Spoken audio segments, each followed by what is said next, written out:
Hey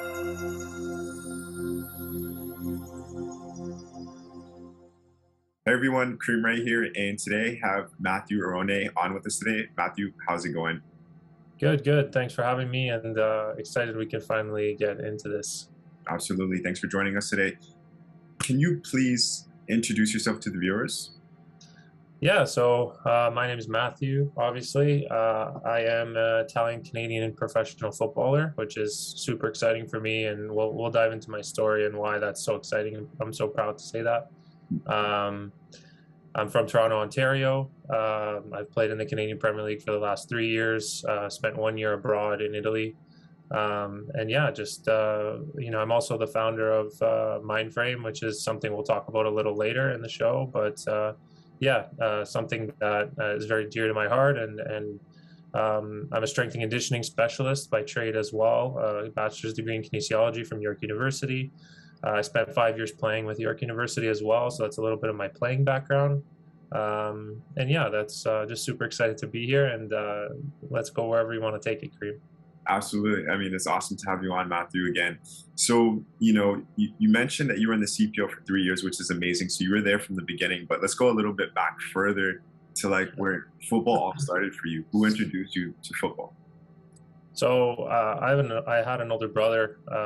He actually passed away when I was young, but he was someone that very much was my being a younger sibling, being aspiring to be like your older sibling, and one of the things he took to was soccer, and wanting to interact with him, wanting to be there. That was the natural progression for me to get into it. There was obviously a deep passion lying in our family roots as well. Whether we have family in Italy or family in Canada, it's obviously football is something that's big in Europe, and especially in Italy, it's something that's almost religious in nature, and that was just kind of in our blood per se. I'd like to say it's in our blood, and it's something that we watched, and when we weren't watching, we were playing, and when we weren't playing, we were playing video games, right? So something we dove into, but he was obviously a reason why I got started, just purely being a child and wanting to be like my older brother. Yeah, that's amazing. I'm sorry to hear about your older brother. Um, in regards, where'd you grow up? Did you grow up in Canada or in Italy?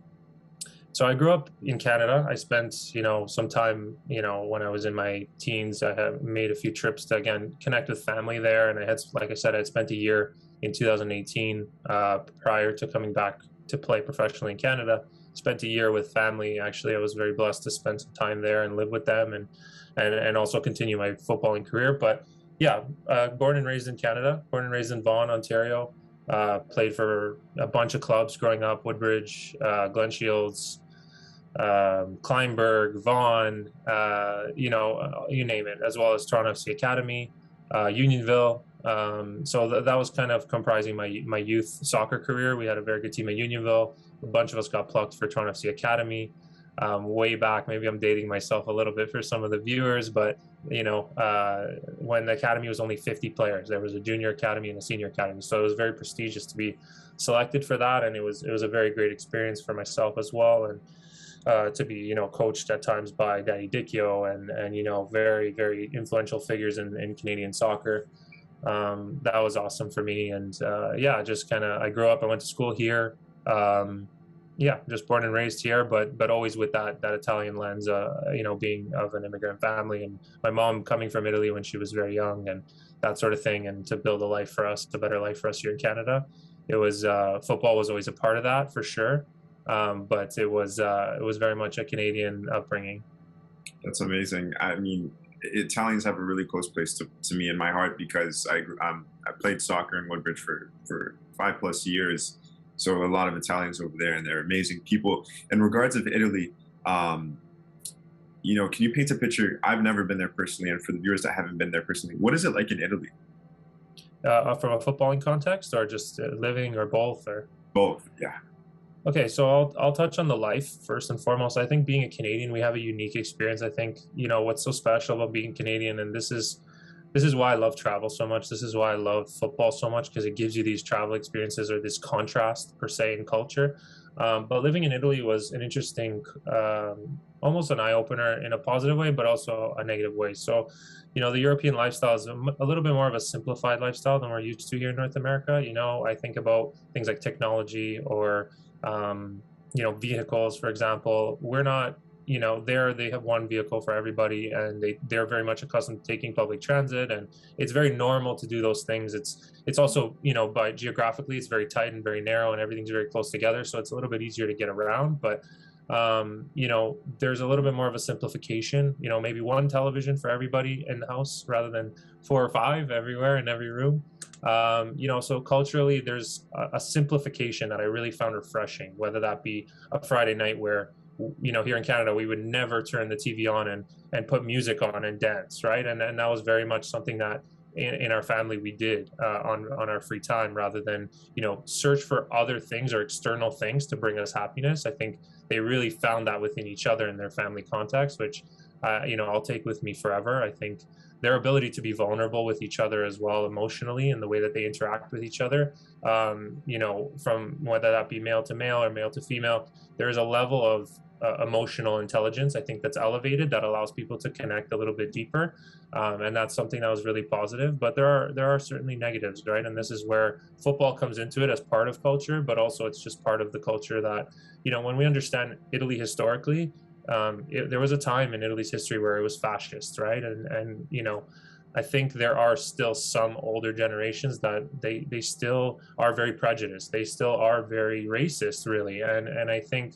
seeing and hearing those things, and the way that they interact, or the way that their attitudes are towards foreigners, and it's not everybody, of course, but it's certainly those who are born and raised in a country who came from immigrant parents, and they don't have Italian blood. So a lot of the times I'd see a lot of discrepancies with the way that people would treat me, and simply because, oh, but you have Italian blood, your parents are Italian, you're Italian. And there's people that have lived in that country their whole life, who are Egyptian, who are Moroccan, and they're treated as if they're foreigners their whole life, when they really have more of an entitlement to be called Italian than I do, right? So there was a bit of that really, from an empathetic perspective, I really felt that they were behind with regard to our progressive culture, and we still have a long way to go in Canada.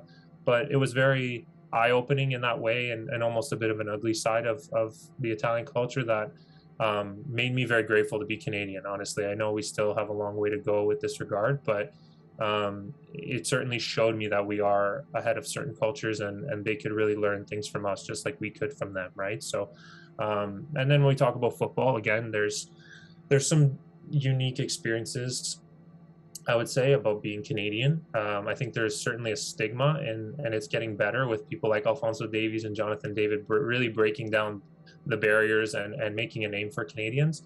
But there is certainly a stigma to being from Canada and entering, the Italian or European footballing culture. When I first got there, I started with a fifth division team because nobody would take a look at me. And regardless of me knowing that this was too low a level, and getting there and playing, very well in training, and really being above the level, in my opinion, for that level, it took some time before a fourth division team would really give me a look, or another team where, we're entering into those pro ranks now, right, where I could train with a professional team. It took some time to just almost break that barrier down, for them to see me as one of them, rather than just see me as a footballer who's quality enough or not quality enough to play at that level, right? So there was some interesting dynamics there to navigate, for sure. But I tried to take it as a life experience. I tried to take it as a footballing experience, and bring the best of it back, and leave the ugliness, obviously, where it is, and hopefully, even provide a fresh perspective for some of the locals, for some of my family members who had never seen things, dare I say, in a Canadian light, where we're so welcoming, or much more welcoming, at least, to different cultures, right? And I'm a product of an immigrant family, and had we not been welcomed to Canada, I wouldn't be sitting before you talking. Perhaps I wouldn't have been able to chase my dream of being a professional footballer. All of these beautiful experiences I've had in my life were a result of having Canada as a landing spot for my family. So I'm very grateful to immigration, for example, and that's something perhaps that they don't have the same appreciation for. So I think like I said, there was a lot of living to be done in that year, and I'm very grateful for it, because I think I've grown as a person because of it. Absolutely. Through time, things will change. Hopefully. You mentioned a really good point. It's so interesting. I've had that same experience in France and England that, because you're simply just a Canadian, where you come from and not having that proof of the pudding, like before Jonathan David, before Alfonso Davis, right? We were going out there in these countries trying to make a name for ourselves and not getting the respect just simply because of where we come from. It's a very interesting aspect that you touched on. It's a great point to share with the viewers. Now, in regards of you going pro, you mentioned that you went to York University, you graduated from there, and then how did you break into the pro atmosphere? Yeah, so for me, honestly, it was a bit of a weird circle that came full, probably closer to 2019. I had tried. I don't think, and I'll touch on this a little bit later, and I'll touch on why I don't think I was ready afterwards if you want to go there. But in 2016, I graduated from York University, so I had won 2 national championships. I'd won 5 provincial championships, and very much, as you know, York University, to be in Canada, one of the best, if not the best, program in recent history. Very proud to be part of that and that community. But the natural progression is when that's the highest level of Canadian football at the time, and where do you go next, right? And what's the next progression, being a leader, a captain on that team, and having the success that I did. So naturally, I picked up and I went to North Carolina FC. They had a under 23 reserve program, and I got regular time training with the first team, and I played a PDL season with them in hopes to again break into the first team, right? So I went there, trained often with the first team, and then they made a decision to not take me. It was a very up and down, inconsistent season from my perspective, and I didn't really instill, for example, a center back being someone you'd want to be able to rely on. Perhaps I didn't demonstrate that as much as I was capable of, years later. But that was one opportunity that kind of went astray, and then I went back to League One, playing for Vaughan. Tried playing in a new position. Someone, my head coach Carmen, he saw a defensive midfielder in me, and he decided that I would be one of those players, being technically very good for a defender. I thought maybe I could stretch you into a midfielder. He tried it. It worked out well. We won the league. We won the cup, qualified for the Canadian Championship. And then there was one instant in July where we had a friendly game against Frosinone, which is an Italian team in Serie B, second division, who actually got promoted that year. So they were entering into Serie A, which is obviously the top flight. So it was a really unique experience. And for me personally, even sentimentally, my family is from that part of Italy. We're supporters of that team. So it was a very, very unique experience to get to play in that. It was an awesome experience. But what came of it after was just a tidbit, just a carrot. Was the coach after the game was very impressed by the way that I played, and he had spoken to my coach about me and asked if I had an Italian passport and asked where I had played before, and he was very complimentary of my performance in that game, even though it was a friendly. And that was kind of the spark for me. That was kind of the tool for me to say, you know what, maybe I should take a go at Europe. Maybe I can make this happen. And I took the film from that game, I sent it off to Italy. Shortly after, I hopped on a plane after the League One season in October. I hopped on a plane, and the rest is history. Like I said, I spent some time there training. I used that video almost as a way to speak their language. This is an opponent. This is a competition that I'm playing against that you understand, that you are aware of, being really even much higher than the one that I was aspiring to play at. Right. So the third or fourth division was where I was targeting. And I was showing them tape from my game versus a top flight team, for example, right? So I thought that could open some doors. It certainly did. And then again, towards the end of my time there in Italy, I got a call from Halifax, and the season had just started. I believe they had played one game already. And that was so far from my mind. I just thought, Canadian soccer had never really given me a chance and never really given me a look. And that was something that for me, I wasn't going to fight and claw to try to change minds. I figured that was something that I could, if it was to be, it would come back to me, and it certainly did. Halifax called, hopped right in, again, at the end of a season, kind of fatigued, and hopped into a different North American scheduling. So just the start of another season without an off season, without any rest, hopped in, got to know my teammates on the fly. played every minute almost for Halifax, and that was a wonderful experience. Winning Player of the Year as well, voted by the fans. It was just a wonderful, wonderful year in total. When I take both experiences and I put them together, it was probably the best year of football of my life because I was fully present with it. I had a great perspective and a very healthy perspective on just enjoying football, because that's what it's all about, whether you play professionally or otherwise. If you're not enjoying it, there's, you're really not doing it right, in my opinion. Yeah, absolutely.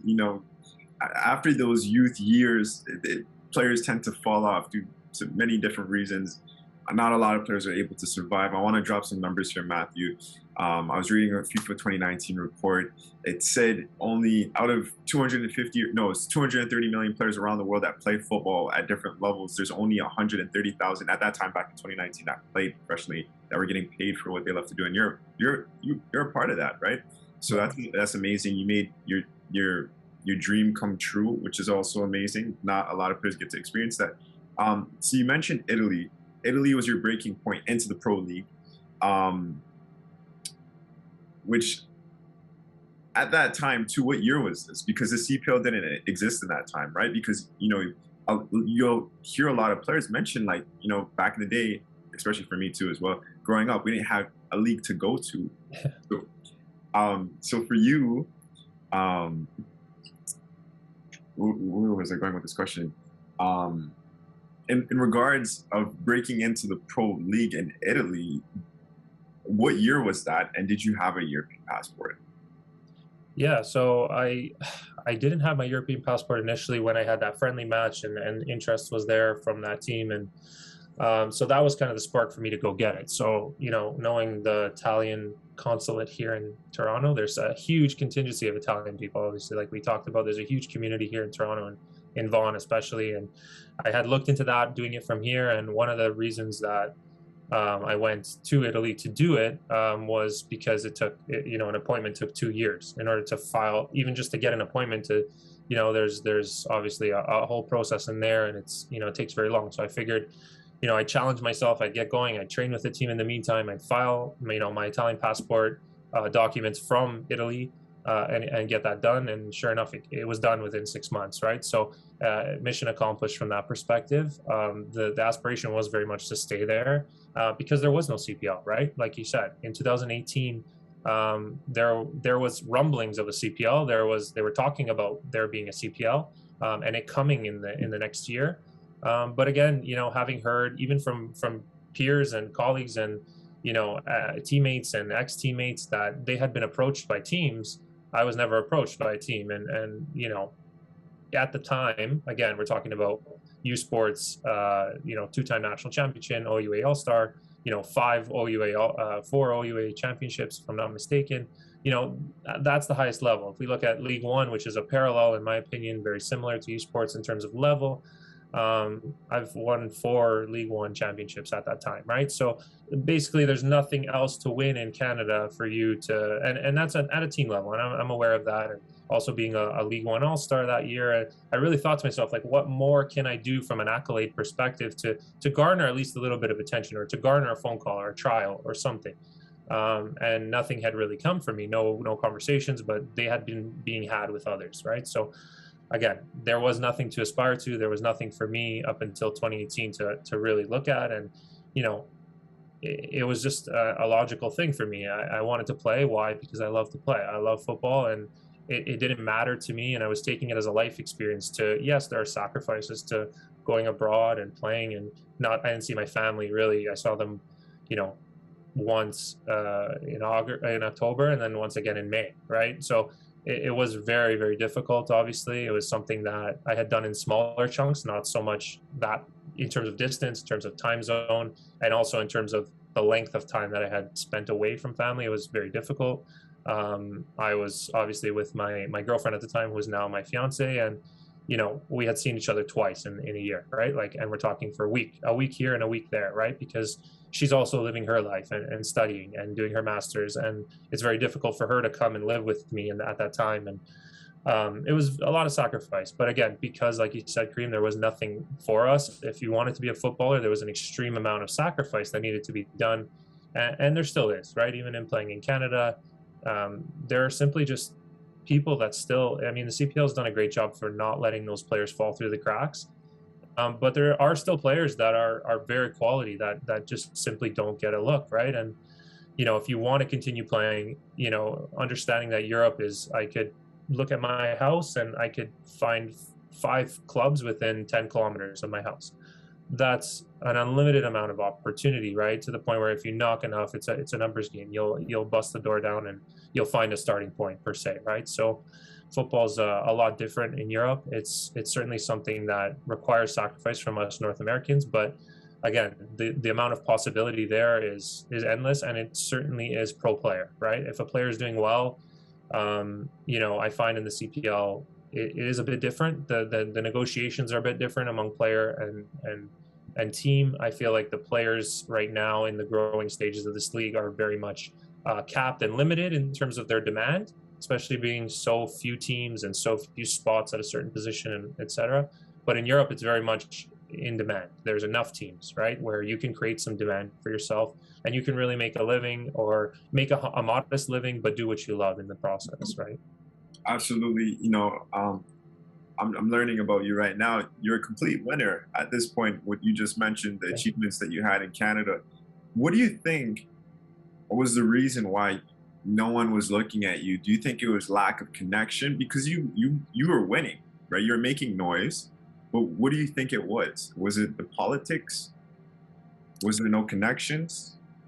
I think honestly, through my outlets and through the connections that I had made, I think there certainly was connection. I think there certainly was communication. I think, one of the things that I think that maybe went wrong, and it's still, honestly, to this day, I still feel it in some way. I think that what you do as a professional, and what I've prided myself my whole career on, whether I was professional or not, was doing the little things well, and being a foundationally strong footballer, right? Whether that be a strong understanding of the game, but not necessarily being the most flashy player, going about my business every single day and doing the right things, and preparation being huge for me in building confidence, and really just, again, being about my business every single day, whether that be what I did well, doing it very well, and trying to do it as many times as I could. So, being a number 6, being a center back, when a center back's having a good game, they almost look like they're not in trouble. They're not put under pressure, and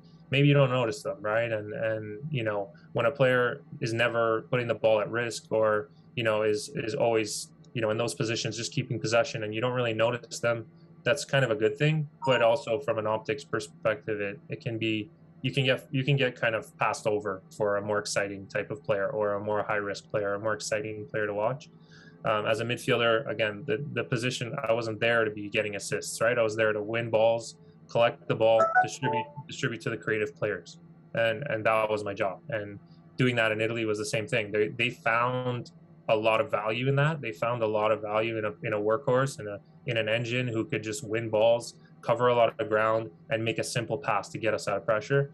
Whereas I don't necessarily know, when we look at North American sports as a whole, everyone loves a big play. Everyone loves, those very flashy players, and those guys are the ones who sell tickets. But I do believe that players like myself, we're foundational in nature. We do the dirty work that maybe no one realizes, and I think maybe that's what happened, right? Because people didn't really notice what I was doing in contribution to those championships, perhaps, right? And maybe I didn't get as much attention because I wasn't scoring the goals, or whatever the case may be, right? And maybe that's wrong, but that was my interpretation of it, because when I would watch my own film and stuff like that back, I thought, wow, like I'm by no means a special, gifted, out of this world footballer, but I do the right things all the time, and that's kind of what was instilled in me as a footballer from a young age. That if you do the right things well, if you play, the ball's on your left foot and you're able to play with your left foot, you've created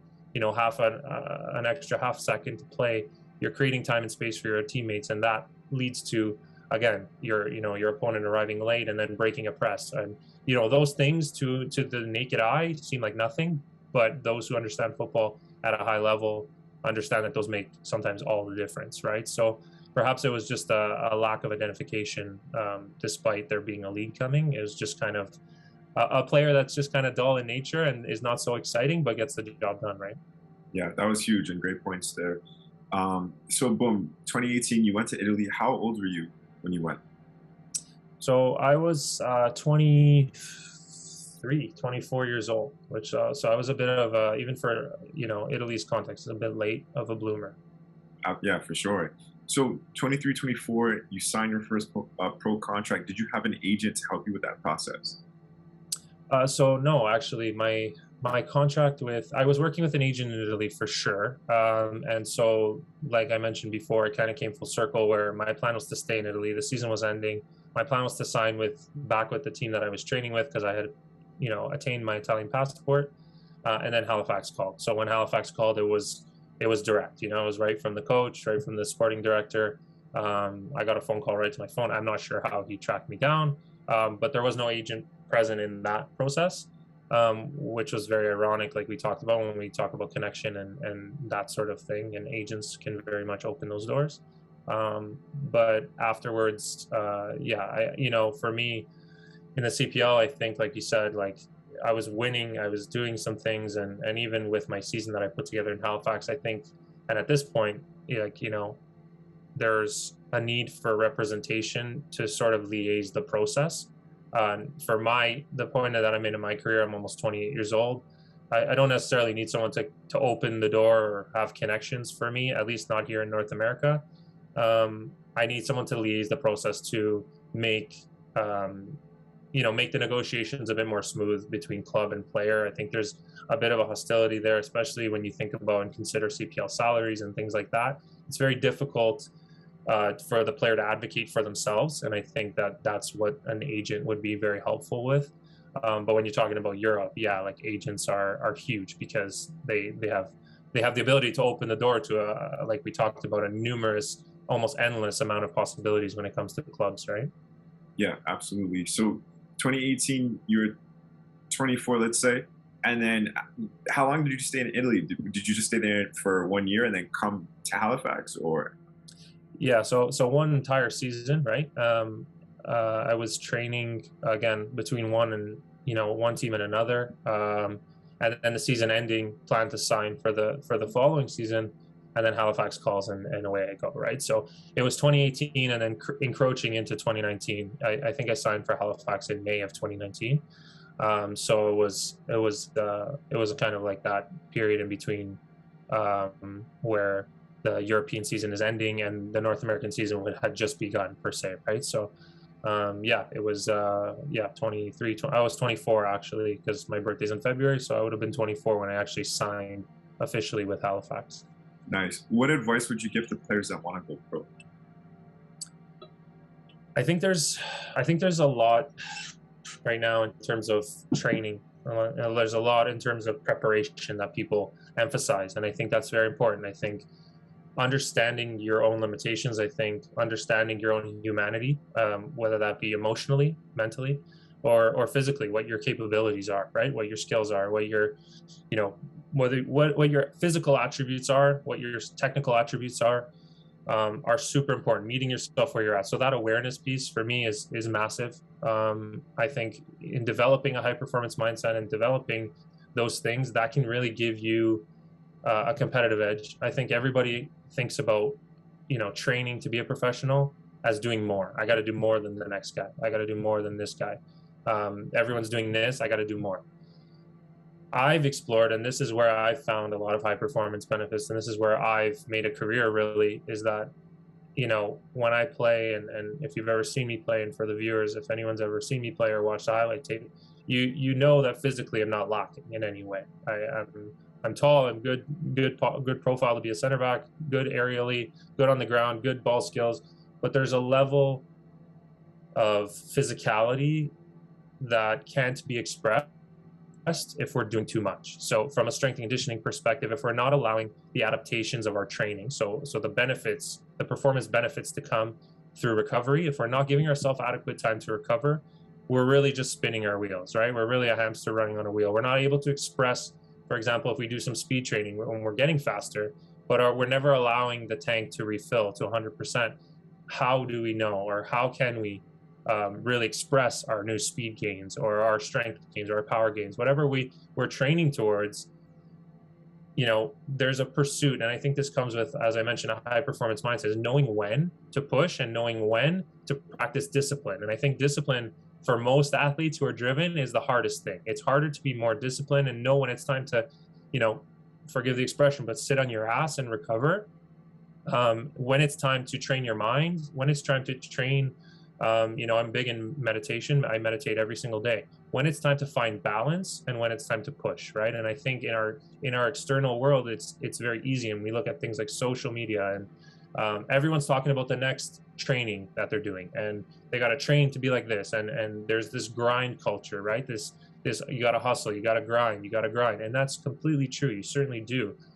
But I see grinding as wanting to do more, because I very much still want to do more, but knowing in my body, knowing in my mind, knowing in my heart when it's time to practice things like discipline, because discipline is a skill that will serve you, that requires you to do nothing at all. And I think that's the most challenging thing, is knowing when to implement these strategies to maybe focus on my emotional resilience or my mental resilience rather than my physical resilience, because my physical resilience perhaps is actually being overkilled right now. It's being overtrained.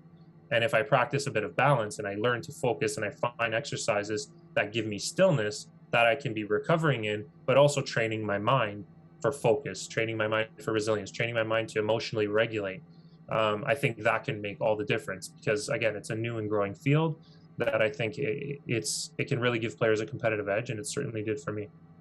Yeah. Can you quickly mention, you mentioned some great points, and I know you help around the mindset. Can you mention your program that you have that you're working on? Yeah, so Mindframe's a program that I started in 2020 in the midst of a pandemic. It was a program that I designed through, basically the idea is to parallel mindfulness to sport, or to incorporate and integrate mindfulness in sport. And mindfulness is simply, again, that awareness that we talk about, being in the present moment, being here on purpose, without judgment, and in a curious way. So when we approach sport, when we approach our goals, when we approach ourselves in that way, we find that there's actually more of us. There's more potential behind our self-talk that maybe is defeating, right? We have that negative self-talk that sometimes limits us from physically pushing to a new level, or emotionally allowing us to shut down, or even with our attentional focus. When we feel that self-talk, when we get these distractions from external, social media, or externally in a match where, maybe you're being heckled by the fans, or maybe you have that self-talk that's distracting you from the actual stimulus, from the actual attention that you could be focused on, that will actually make you a better footballer. For example, we talk a lot about incorporating mindfulness in the gym, or incorporating mindfulness on the field. And these tools, by simply sitting still, by practicing mindfulness, by focusing on your breath, you're training your attentional focus to be under your control. So I can direct that focus wherever I want. So when I'm squatting, or when I'm, playing with the ball, or when I'm passing the ball with the inside of my foot, I can externally rotate, and being present means I can shift my attentional focus to my foot. I can get more and command more. I can lift my big toe and make a bigger surface to control that ball, to know how much force or how firm I need my ankle. If I'm working on my weak foot, again, something that, again, brain to foot, that foot-eye coordination is not as developed as the other foot. So how do I do that? Well, we do that with intention. If I can direct my attention to my weak foot, for example, for any young footballers out there who are learning, if I can direct my attention directly to my weak foot and learn to lift the great toe, and really be mindful about the process of how does it feel on my right when I lift my great toe, when I externally rotate my foot, I can try to mimic, if I'm present and I'm not thinking about, what I have to do next, or what I just did, or I'm no good at this, or any of the things that pass through our mind that take us away from the actual action that we're doing. I can get more out of that action. I can get more out of that left foot technical work, and therefore I can make some gains, right? If I'm squatting, I can feel my feet pushing into the ground. I can feel the tension building. If I can splay my toes, I might be able to get better balance. So again, the intention simply starts with the breath. It's a way that we sharpen that tool, and then we can apply it and move it into any area of football, any area of any sport, to gain benefit, right? And I think there's also a balance effect. There's also a stress relieving effect. There's also a lot of benefits that come from finding stillness, from finding that quiet, and also understanding when it's time to switch off that brain, when it's time to tell that self-talk, hey, I know you're trying to help, but right now I need to be doing this thing, and then I can do that thing better, right? So it's all about incorporating mindfulness in sport, and it's really just a mindful approach to every aspect of an athlete's journey. Absolutely great points. We'll tap into that a bit later. We're almost done here. You see, you got the chance to play in Italy. You got the chance to play in Canada. This is your personal favorite. Where do you like to play more, in Italy or in Canada? Which league? When I think about it, Kareem, I think about both having their positives and their negatives. Obviously, when I think about it as a life decision, like when I think about football, I think about it as life as well, and the life that you live there. And I think I enjoy. That's a tough question. I think I really enjoy the footballing aspect of playing in Italy. I really enjoy the way that they think the game. I really enjoy the way that their competitive nature. I really enjoy just how ingrained it is into society. I think we're getting there. I think with MLS, with the national team doing so well, it's really gaining some traction. But what I love about playing here is that my family, I can see my family regularly. And when I think about what's conducive to my happiness as a human being, it's being around family. We're very family oriented. And if I can play my whole career in the CPL, I'd be very, very humbled and very, very grateful for that. But there is something about playing in Europe that makes you feel very connected to the whole world as a footballing nation, right? I think we're all connected through football, and I think that's beautiful. I think it's brought us here today.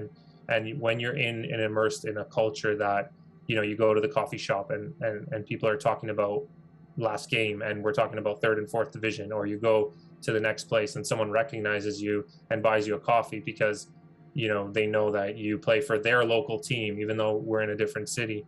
Like, football is completely different in that way. It's so super cool to connect with people, to meet people all through football, all with that lens, who really just love football as much as we do, right? Yeah, for sure. I'm going to ask you these last two questions. How did it feel to sign your first professional contract? Yeah, that was a super special moment for me. I was very emotional. I called my family right away. I was actually in Italy when I signed the contract, or committed to the contract, and it was almost like the beginning for me, but also in a way it was the end of a very long wanting journey, right? And it was a very winding path for me. And the more I think about my journey as a human being, a lot of what football brought me was positive, and I'm very grateful for that. But a lot of what came as a byproduct was very difficult, right? And in the passion that I had for it, and we'll touch on this again a little bit later, but a lot of that wanting created stress in my life. It created a lot of anxieties in my life. It created a performance anxiety that held me back when I talked about that North Carolina opportunity. I felt a lot of performance anxiety. I felt a lot of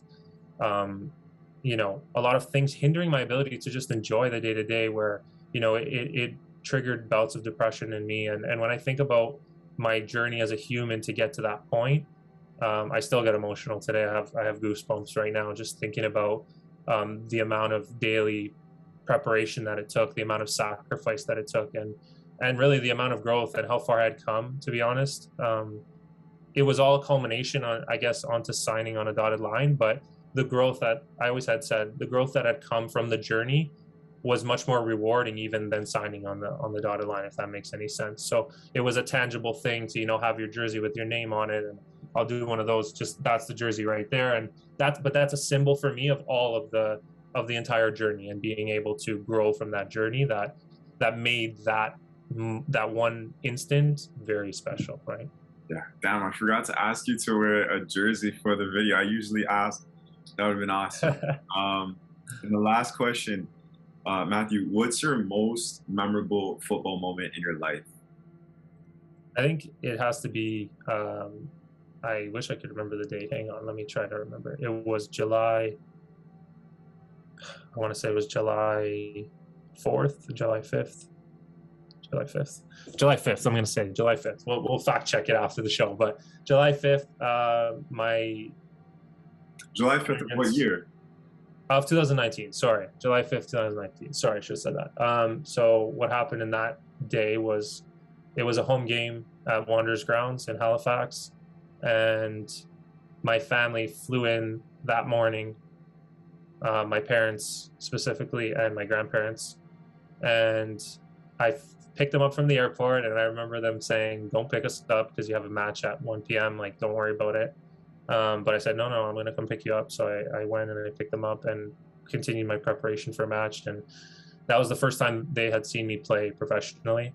And I remember, I believe it was the second half. It was 0-0, having a great game, to be honest, keeping a clean sheet, and went up for a corner. And it almost felt it's kind of funny because if you watch the goal back, it's like, it's a nothing goal, right? It just kind of hits me and goes in, but it almost felt like the stars were aligned for me in that moment with my family there. And it was very meant to be. It felt very spiritual for me because, again, corner kick, or I believe it was a wide free kick, gets flicked on at the near post. And just as I'm crashing the middle of the goal as part of our tactic, it just kind of hits me and goes in, right? And the ability to be there, they witnessed it and celebrate, and we ended up winning the game 1-0, one man of the match that game. And it was all full circle because they've been with me since day one, whether I'm geographically here or there in Italy, and physically, emotionally, mentally, they've been here for me. And to be able to share in that moment, being really, it was my second professional goal because I had scored one before, but for them to really be there and present and share that with them, considering that was the only game that they were in Halifax for as well. I could have very easily not scored, as we know, as a defender, as a center back. I ended up scoring 2 goals that whole season. So it was really special. It was something that came full circle. And I remember having to finish out the game and really just being completely distracted by positivity and just being very full emotionally, right? My heart was full, and it was almost like nothing could ruin this day, and that's something that I'll take with me forever. Yeah, that had me smiling the whole time. That's amazing, right? That's in the history, it's in the records forever. And as you mentioned, just magical, right? Like you said it, center backs don't score that many goals, and for them to be there and to see that, man, that's amazing. Okay, we'll go on to the last 5 questions here. It's speed questions, you got to answer them. Yeah.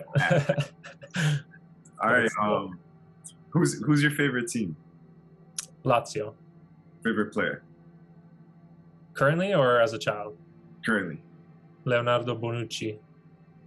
Favorite cleats? Nike Premiers. Favorite food? Oh, that's a tough one, man. I'll go a nice margherita pizza. Okay, yeah, for sure. And the last one, your favorite artist, music? Coldplay. And favorite song by him? Ooh, probably. That's a tough one. I'm gonna say Yellow. Nice. Okay, Matthew. Before we go, I just actually, was there anything that you wanted to add in, or something that I didn't ask you? No. I think we touched on as in terms of football, my journey. That's my journey, and again, I offer these tidbits. I offer a piece of advice to everyone, and these athletes that perhaps are listening, young athletes, aspiring athletes, current athletes. This is something that I believe truly in my heart, is that we do this journey seemingly alone, but we're very much walking. I like to call it Central Park. We're all in Central Park, but we're all on different paths. But I think what unites us is the love for football, and that keeps us joined, that keeps us connected. And the more we can do things like this, and what you're doing, Kareem, is amazing, because again, if people hear my story and they hear, as I touched on, bouts of depression and anxiety, and they can feel, that there's one more person like them, we can start to normalize the aspects of being an athlete that let's be honest, they, you know them as well. They're very difficult and they're very challenging at times for you to navigate, right? And just to know that you're not doing it alone, to know that you can reach out to myself, to people like Kareem, to people who have ceased to play, but have walked the journey at one point or another in your shoes. And I think that goes a long way for building the community of footballers, right? Because I think if we can find someone who's been through the things that we've been through, or we can relate to them in any way, we can maybe make that connection, and maybe that drives us further in the sport, or maybe that provides us with a little bit of relief from what we're feeling. But I think we all want to build community as footballers. I think without footballers, there's no football, right? So when we remember that and remember that we're all joined by it, we really are connected. And I just want to extend that to anyone listening. If there is anything that they need from me, if there is a moment that stuck out to you or a piece of advice that I can offer, please reach out. Connect with Kareem, connect with myself, and we'd be happy to, I'd be happy to help you in any way. Absolutely. Matthew, thank you for the comment. Where can the players reach out to you? Yeah, you can reach out to me on social media. You can reach out to me through email. It's just my last name, my first name, so arnonematthew@gmail.com. You can reach out to me on Instagram at arnonematthew23. I believe it's the same on Twitter. Yeah, I'm on Facebook as well. So again, anything I can do to help, please reach out. Anything I can do to help you get closer to your dream, I'd be happy to do it. And just want to pay it forward. Again, I just want to pay it forward. I'm very grateful to have the journey that I have. If it ends tomorrow, it's been a beautiful ride, and I just want to help others have a beautiful ride and a beautiful experience in football. Absolutely. And you're creating a program, a platform that helps the players as well, that we're going to tap into next. So guys, make sure you guys stay tuned and check out the next video. Matthew, before we go, I just want to thank you for taking the time for joining us on the One Soccer Nation podcast. Yeah, thank you for having me. Very, very grateful, and I hope we can do some good with this. And I'm sure you're already doing some great things. I've been following the people you've been interviewing, and you're really building a community. So hats off to you, and thanks for having me.